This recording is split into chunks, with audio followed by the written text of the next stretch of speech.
नित्यं हृदयं पुण्यं सर्वशत्रुविनाशनं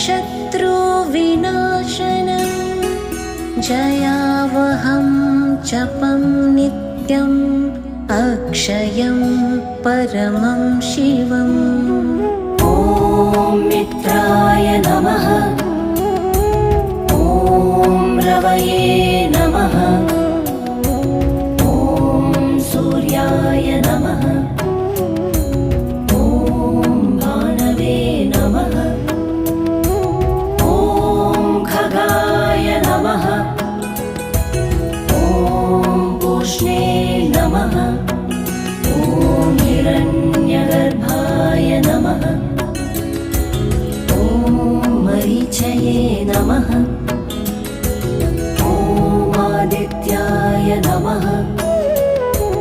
ॐ सवित्रे नमः।